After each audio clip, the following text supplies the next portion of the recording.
It's January the 28th, 2025, and a sleek white jet slices through the Mojave sky and breaks the sound barrier 3 times. No thunderclap, no audible boom from the ground, just silence. And it's not a fighter jet, it's the world's first privately funded supersonic aircraft. And its creators say passengers could be flying supersonic from New York to London in 3.5 hours by the end of this decade. It really does sound like the future, but we've heard this promise before. Concorde made speed glamorous, and then failed. Now one startup is trying to bring it back, betting that software, composites, and new technology can succeed where the legendary Concorde failed. The company, if you haven't guessed already, is Boom Supersonic, and its mission is as bold as it is dangerous. Because what nobody's talking about is this: Boom's entire plan depends on a single fragile timeline. So will Supersonic finally return, or will Boom join the graveyard of brilliant aerospace failures? I guess to understand, we need to know that for 22 years, commercial supersonic travel has been dead. Concorde was retired in 2003 after 27 years of service, leaving passengers stuck at the same subsonic speeds we've been flying since the 1960s. That's 2 decades of pent-up demand, premium long-haul markets have exploded. Business travelers have continually requested faster connections. And into that void stepped Blake Scholl, a former tech executive with zero aerospace background. He worked at Amazon and Groupon. Then in 2017, he did something audacious. He founded Boom Supersonic with a vision to make supersonic flight affordable, quiet, and sustainable. His pitch: quiet supersonic travel that would change the way we fly. Investors bought in. Boom has raised over $700 million to date. This is a venture capital heavy funding model, dramatically different from traditional aerospace financing, a fact that will really matter when we discuss burn rates and timeline pressure. But here's what nobody tells you about breaking the sound barrier in 2025. It's not just about speed anymore. And that brings us to what happened in the California desert.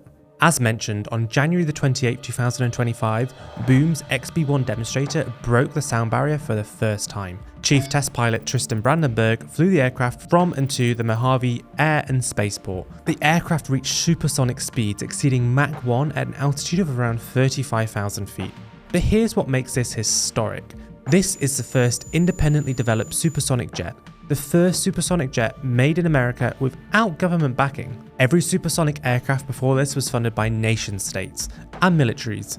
Boom just proved that private enterprise can compete. And here's the transparency play. Boom live streamed the initial flight. No hidden tests, no government secrecy, just raw data broadcasts globally. But the real breakthrough? During the supersonic flight, no audible sonic boom reached the ground. So here's the thing, by flying at high enough altitudes, the sonic boom refracts into the atmosphere and never reaches the ground, a key enabler for overland supersonic travel. Boom validated with data collection during the test, including ground-based monitoring. So what does this unlock? It means that supersonic flight can happen over land for the first time in 52 years. And that regulatory barrier, the one that killed overland supersonic flight in the US since 1973, was about to fall faster than anyone expected. On June the 6th, 2025, President Trump signed an executive order directing the FAA to repeal the ban on overland supersonic flight. The catch? Aircraft can't produce an audible supersonic boom on the ground. This happened just 129 days after the XB-1's first supersonic flight. Boom can now pursue Overture, its commercial supersonic airliner, for supersonic speeds over land. That means flights can be potentially up to 60% faster than today's jets on certain routes. New York to London could drop from around 6 hours to under 4 hours, Paris to Washington, just over 4 hours. But this regulatory shift doesn't exist in a vacuum. NASA's X-59 QSST program also completed its first flight on October the 28th, 2025. The program's goal? To gather acoustic data that proves supersonic aircraft could operate quietly over populated areas. Boom's XB-1 data builds on this foundation, providing additional evidence that commercial supersonic flight without disruptive sonic booms is technically feasible, which brings us to the aircraft that's supposed to make all of this real. Meet Overture. Overture will carry 60 to 80 passengers at about Mach 1.7, about twice the speed of today's subsonic airliners, and it has the range of 4,250 nautical miles, enough to connect over 600 major global routes. The aircraft will have an all-premium cabin with no economy section. Although we're not talking lie flat seats, I would say the cabin on the Overture aircraft looks similar to like a US domestic first class product today. We're looking at kind of armchair style recliners. The aircraft uses advanced carbon fiber composites, digital stability augmentation, and it's that augmented reality vision system from the XB1 that will actually let pilots see the runway during takeoff and landing despite the really long nose.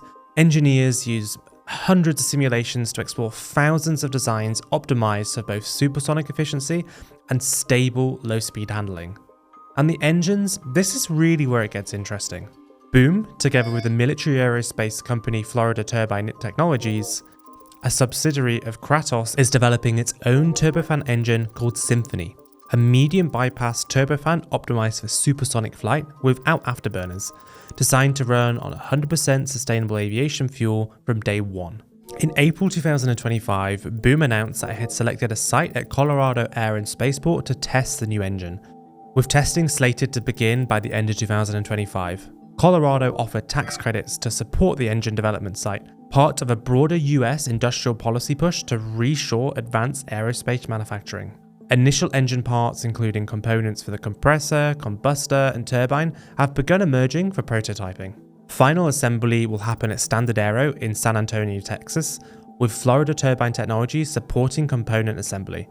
This partnership brings MRO credibility to an otherwise unproven propulsion system, though integration risks remain significant. So who will likely fly the plane if the project is a success? Well, Overture's order book and pre-order book stands at over 130 aircraft from United Airlines, American Airlines, Japan Airlines, though critically these are non-binding commitments, contingent on aircraft performance and economic viability. United ordered 15 firm with options for 35 more in June 2021, becoming the first US airline to commit.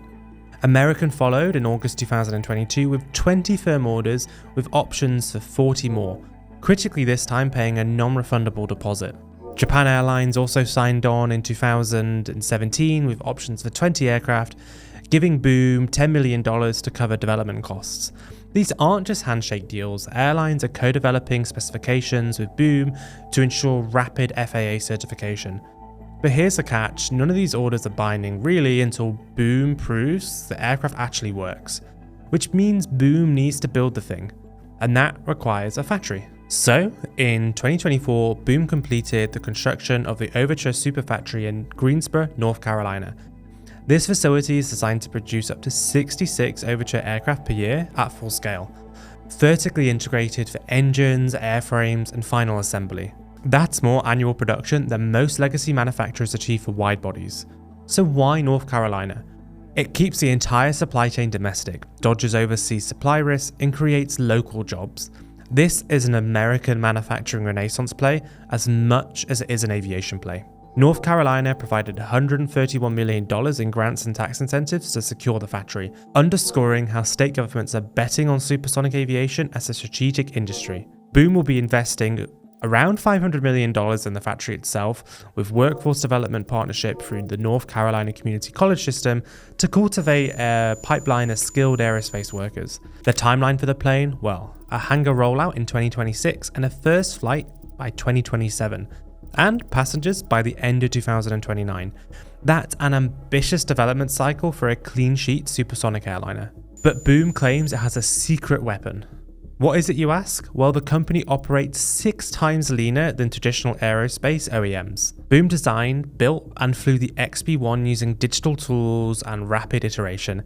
AI-driven aerodynamics and computational design compressed development timelines that traditionally took decades into years. Digital twins allowed engineers to simulate thousands of flight scenarios before physical testing even began. This dramatically reduced wind tunnel time and prototype cycles. They're applying the same software-driven methodology to Overture. The estimated program cost $6 to $8 billion. The pitch to airlines is simple. Create new business traveler-focused routes with the Overture, charge business class fares, and turn the aircraft around twice as fast. Capture time-sensitive corporate travelers who will actually pay for speed. And I guess leisure travelers as well, right? Because who doesn't like supersonic travel? Here's where that efficiency claim gets tested against operational reality. Overture is designed with maintenance intervals comparable to those of modern airliners, but estimates suggest that maintenance costs could run higher due to the thermal stress on composites during sustained supersonic cruise. Airlines are, however, betting these costs are offset by the faster turnarounds and premium fare revenues. And if you're thinking Boom has this market to themselves, think again. The thing is, Boom is really not alone. Hermes is targeting Mach 5 hypersonic speeds by 2030, but with a defense focus, prioritizing cargo and government applications where speed justifies extreme costs. Its Mk1 demonstrator achieved supersonic flight in 2025, proving hypersonic propulsion is advancing rapidly. Then another company, Exosonic, was developing a 70-passenger supersonic aircraft targeting a 2027 certification, with VIP, government and executive travel applications coming first. In 2024 in November, however, the company ran out of funds and shut down. Then we have Spike Aerospace. This company is building the S512 business jet at Mach 1.6 for the ultra-premium corporate niche. Destinus in Europe is pursuing hydrogen hypersonic hybrids for freight, leveraging EU grants that gave them funding advantages American startups just don't have. But the competition extends beyond supersonic rivals. JetZero's blended wing body design threatens from below, with really big efficiency gains through seamless wing fuselage integration. United has shown interest in blended wing concepts for subsonic efficiency. If JetZero delivers without supersonic risk, it could compete for premium long-haul demand without breaking the sound barrier. And then there's China. A supersonic airline concept targeting Mach 1.6 with an insane range of 11,000 kilometers. Designed to be quieter than Concorde with reduced sonic boom signatures, the C949 represents state-backed competition that could undercut Boom on price while matching performance. China's aerospace ambitions of course extend across the entire commercial spectrum, from the C919 narrowbody to the C929 widebody, and supersonic capability would complete their portfolio to challenge Airbus and Boeing and other manufacturers who are around. Meanwhile, the legacy giants are not sitting still. Airbus has filed patents for zero-emission propulsion systems that could eventually apply to supersonic platforms. Boeing continues hypersonic research through partnerships with DARPA, but neither has committed to a commercial supersonic program, leaving an opening for Boom to exploit. The supersonic renaissance is real, but so is competition, and not all of it is supersonic. Still, I think things are looking pretty good for Boom. Breakthrough technology, regulatory wins, airline orders, and a factory that's been built. But significant challenges do remain. Concorde's past casts a shadow over this entire project. 4 times the fuel burn, $12,000 fares adjusted for inflation, noise bans in multiple countries, and only 20 aircraft ever built. 14 entered service over 27 years of operations. The program was a technical marvel, but it was an economic disaster. Boom is really betting that it can avoid all of those pitfalls, but the physics of supersonic flight haven't really changed. The Symphony engine is unproven at scale. Yes, the core prototype hits sustained combustion, but full integration on Overture, that is years away. Without afterburners, the margins are razor thin. Any technical hiccup grounds the entire timeline. And here's where the math does start falling apart. You see, the thing is, Boom has raised over $700 million, but they need at least $6 billion.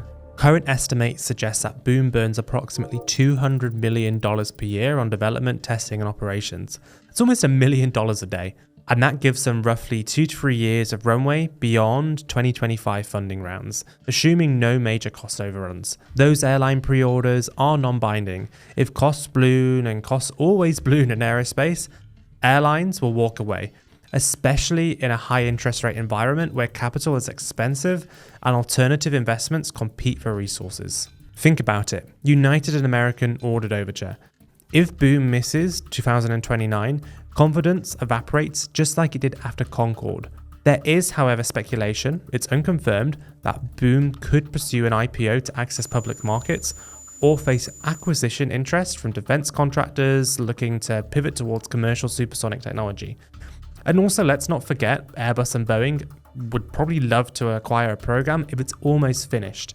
I'm looking at Airbus when they acquired the Bombardier C series. They can jump into these markets super quickly without taking the risk up front.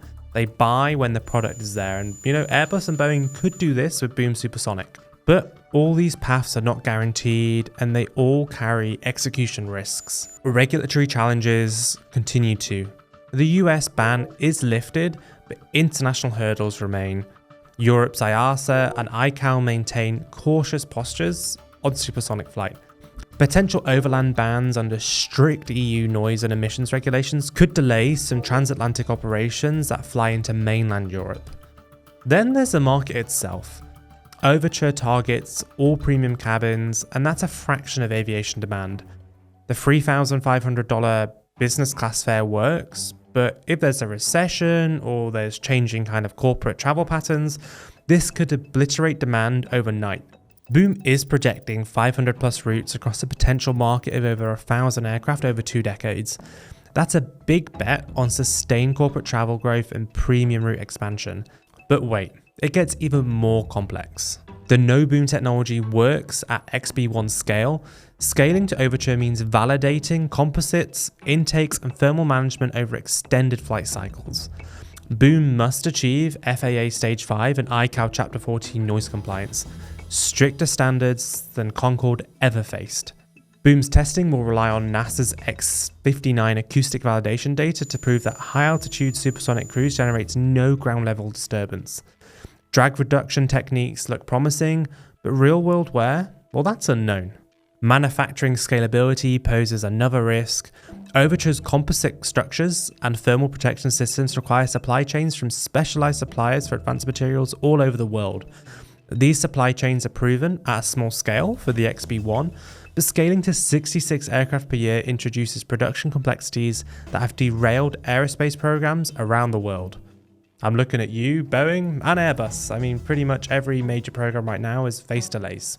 AI and digital twins promise timeline compression, but simulation reality gaps could delay the FAA certification by 1 to 2 years if physical testing reveals unforeseen aerodynamic or structural issues. The FAA has no precedent for certifying a supersonic airliner post-Concorde, meaning Boom will face intense scrutiny on safety systems, including the augmented reality vision system that enables pilots to see the runway during a high-angle takeoff and landing. Boom's Blake Scholl positions supersonic as the next evolution in aviation, but critics aren't convinced. On social media and industry publications, skeptics point to a decade of delays. Early projections aim for mid-2020 service, now it's 2029, and that could be pushed back even further. And the XB1, while impressive, is a scale demonstrator. Full-scale de-risking is ongoing through computational models, wind tunnel tests, and engine prototyping. But the Symphony engine gauntlet is the biggest risk. Boom had to develop its own engine with a non-civil aerospace partner after others refused to help. Only Calibrian Additive, a subsidiary of GE Aerospace, offered its aid. Pratt & Whitney and Rolls-Royce, they walked away. And that's a massive red flag. Engine development takes decades and billions. Boom is trying to do it in half the time on a fraction of the budget. And then there's the environmental elephant in the room. Even optimized for sustainable aviation fuel, supersonic flight guzzles more fuel per mile than subsonic competitors.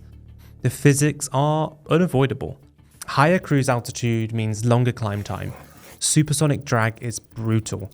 Lower bypass ratios reduce efficiency, and higher exhaust velocity wastes energy. US sustainable aviation fuel production is scaling toward 10% of the total jet fuel supply by 2030, but shortages do loom. If SAF remains scarce and expensive, Boom's economic case weakens and environmental criticism will intensify. ICAO's CORSIA framework, the International Carbon Offset Scheme, imposes higher baseline emission standards for supersonic aircraft. Offset credits have been widely criticized as greenwashing, particularly when applied to inherently fuel-intensive platforms like supersonic jets. If Boom's carbon math doesn't add up by 2030, there could be backlash and potential bans in environmentally conscious regions. Boom's answer? SAF compatibility from day one. But the environmental case for supersonic remains the weakest link in Boom's armor. So with all of these problems stacking up, why does any of this matter? If boom fails, it could stall US supersonic revival for another generation. Investors will flee, talent will scatter, and the door will close. Aviation history is littered with brilliant failures. The Boeing 2707 was cancelled before it flew, while Concorde flew for decades, but it never achieved its true scale. Boom could join that list. Technically dazzling XB-1 flights make headlines, but commercial aviation is a graveyard of almost successes. Overture could end up as a museum piece if execution falters. But if boom succeeds, the implications are massive. The rapid FAA approval sets a precedent for agile aerospace regulation. It forces the industry to prioritize quiet, sustainable technology over brute force. That benefits everyone and not just boom. XB-1's augmented reality vision system and digital twins are already influencing next-gen aircraft design. The lessons on redundancy computational cost-cutting through vertical integration is a warning shot to Boeing and Airbus. Boom proves you don't need legacy infrastructure to compete, and that could reshape US aerospace strategy. The boomless cruise breakthrough obsoletes ocean-only supersonic limits. That's a fundamental shift in supersonic aircraft design philosophy. Modern fleets will evolve, and by 2040 we could see hybrid supersonic, subsonic designs that blend the best of both worlds. And here's a big one. If boom succeeds, it could break the Airbus-Boeing duopoly. It restores US innovation leadership in aerospace. It proves that startups can build aircraft, not just satellites and rockets. United and American are betting on premium speed as a competitive advantage. Their Overture commitments reflect fleet diversification strategies that hedge against fuel price volatility and capture time-sensitive business travelers. But airlines such as Delta, Emirates, and British Airways, they remain cautious. They're waiting for proven economics before committing capital to unproven supersonic platforms. That split in airline sentiment reveals the industry's deep uncertainty about whether supersonic travel can scale beyond niche premium markets. The routes that will work best for Overture are well-established premium corridors. JFK to London Heathrow drops from 7 hours to 3.5 hours. Dubai to Singapore becomes viable for supersonic operations as well. Airport compatibility is less problematic than critics suggest. Overture is designed to fit existing gate infrastructure with only minor hangar modifications for composite repairs. Ground handling mirrors wide-body procedures, reducing airline trading costs. Safety and insurance remain critical. Post-Concorde, the FAA will demand extensive redundancy in flight control systems. Early certification will focus heavily on the augmented reality vision system and digital flight controls. Insurers will price risk premiums based on safety data from XB-1 and initial Overture test flights. Here's the nuance. If boom proves supersonic economics work, Boeing and Airbus will have to respond. And that's the innovator's dilemma. Boom takes all the risk, and if it succeeds, the giants swoop in with superior capital and manufacturing scale. XB-1 didn't just break the sound barrier, it proved that computational design can compress development timelines that used to take decades. The entire aviation industry watched those supersonic flights and realized the old rulebook is obsolete. And that's the real revolution. Not the speed, not the quiet boom, but the methodology. If Overture flies in 2029, even if it's not profitable at first, it proves that aerospace innovation doesn't require nation-state budgets and half-century timelines anymore. It opens the floodgates for other supersonic startups, but if it fails, it becomes a $700 million lesson in why physics, economics, and regulatory reality still matter more than PowerPoint decks and viral test flights. So, will you be flying supersonic flight by 2029? Honestly, probably not. The timeline is brutal, the risks are real, and the physics are unforgiving. But 2031, 2032, that's when the world could change. So, the countdown is on. The sound barrier has been broken again.